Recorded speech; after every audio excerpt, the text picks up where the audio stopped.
ایک تو یہ مسئلہ سمجھ لیجئے کہ قبر کو پختہ کرنا وہ جائز نہیں ہے. نبی صلی اللہ علیہ وسلم نے قبر کو پختہ کرنے سے منع فرمایا ہے. یہ جو آج کا رواج چل پڑا ہے نا، قبر کو چاروں اطراف سے پکا کر دیا جاتا ہے سنگ مرمر لگا کر یا پھر کوئی اینٹیں وغیرہ لگا کر، بھئی یہ درست نہیں ہے، جائز نہیں ہے. بلکہ اگر قبر کی حفاظت ہی کرنی ہو تو پھر قبر کے اطراف میں اینٹیں لگا سکتے ہیں، اس کی اجازت ہے. اگر سنگ مرمر بھی لگانا چاہیں وہ قبر کے اطراف میں لگا سکتے ہیں. قبر کی جس جگہ پر میت رکھی ہوئی ہے، جس جگہ پر میت کا جسم موجود ہے، اس کے اطراف کی جگہ نیچے سے لے کر اوپر تک وہ کچی ہونی چاہیے.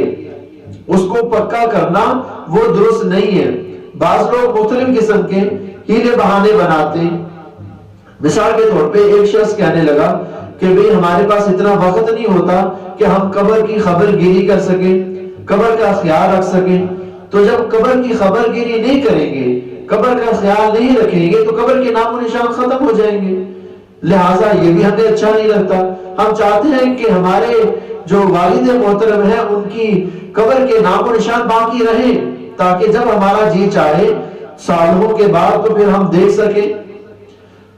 تو بھی قبر کو پختہ کرنا جائز نہیں ہے کسی بھی صورت میں.